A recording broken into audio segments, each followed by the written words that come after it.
Ciao e bentornato nuovamente nel mio canale. Se sei nuovo, benvenuto, e allora iscriviti al canale e clicca sulla campanella per rimanere sempre aggiornato su nuovi video che verranno caricati nel canale. Lasciami un bel like e un bel commentino qua sotto, anche semplicemente un cuoricino per farmi sapere che sei passato o che sei passata, e condividi i video nei tuoi social. Oggi tutorial dove ti faccio vedere come cucire queste sottotazze che per gli amanti dei miei gatti sono il top.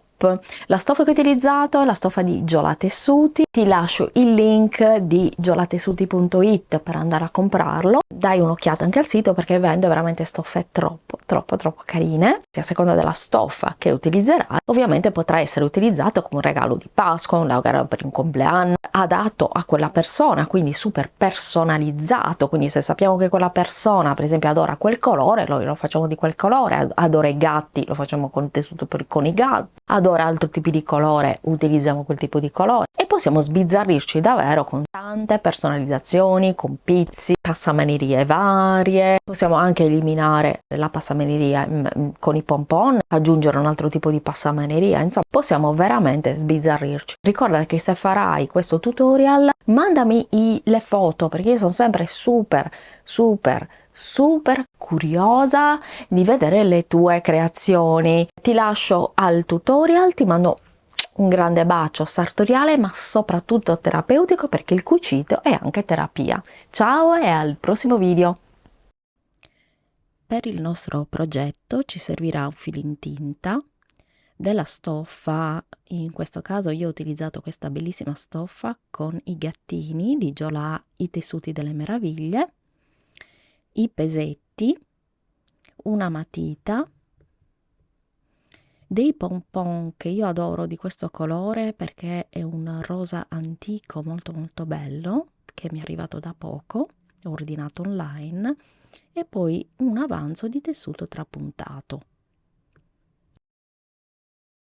Prendo il mio sottotazza, potete utilizzare ovviamente sottotazza della dimensione che più preferite. Io ho preso questo, non lo volevo molto grande, e traccio con la matita oppure col gessetto da sarti il contorno.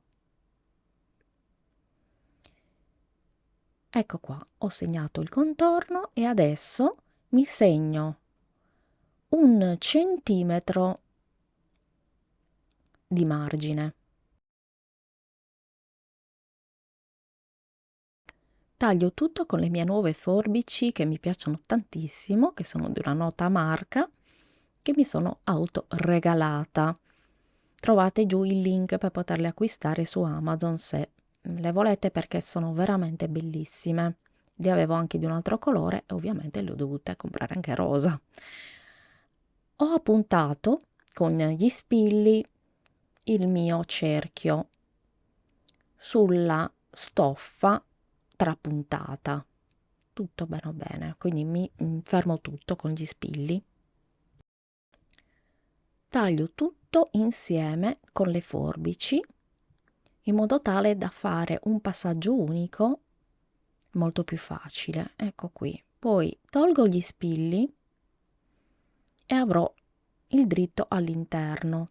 Ora devo applicare i pompon, li applico dalla parte del dritto in questo modo. Quindi prendo la macchina per cucire e faccio un semplice punto dritto, niente di particolare, di difficile, di straordinario da farvi vedere. Come punti ho utilizzato 4 per quanto riguarda la larghezza e 3,5 per quanto riguarda la lunghezza, quindi un punto un po' lungo, non troppo stretto. Come consiglio di cucito ti dico che è meglio se utilizzi un piedino particolare per arrivare più vicino possibile ai pompon, e ho utilizzato questo piedino che è il piedino per cerniere. Questo permette di arrivare molto vicino alla parte dove ci sono i pompon. Prendo l'altra metà del cerchio che mi sono tagliata precedentemente e lo posiziono al di sopra in questo modo, applicando gli spilli tutto intorno. Un po' i pompon danno un po' di fastidio, ma non più di tanto. Il risultato è questo. Devo lasciare però questa parte aperta, circa una decina di centimetri più o meno, ma anche meno.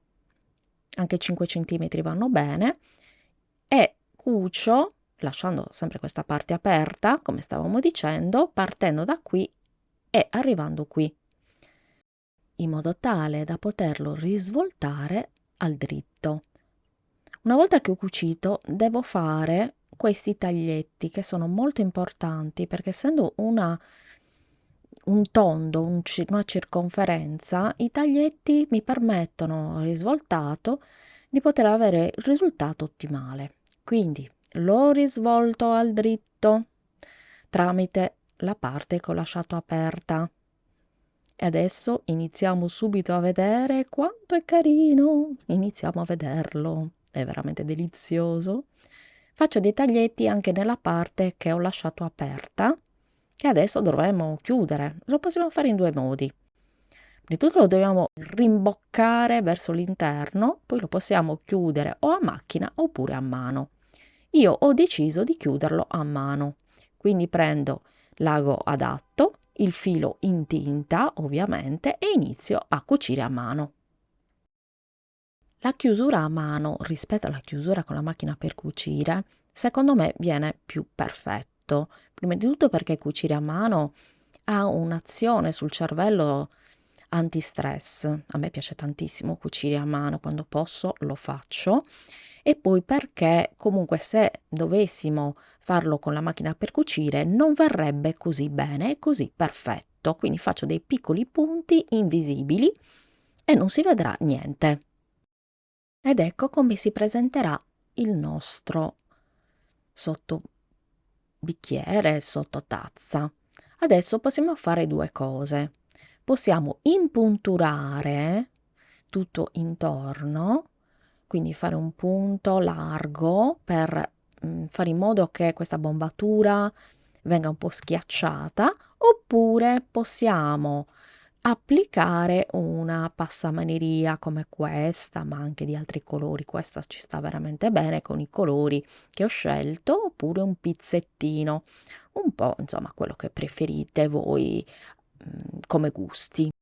Ho iniziato impunturando con la macchina per cucire e ho utilizzato 4 di larghezza e 3,5 di lunghezza, ma vedete voi qual è quello che preferite di punto, comunque un punto largo. Come potete vedere, ecco qui, è venuto perfettamente, sia dal davanti che nella parte di dietro. Eventualmente si può usare sia da una parte che dall'altra, quindi anche il double fas.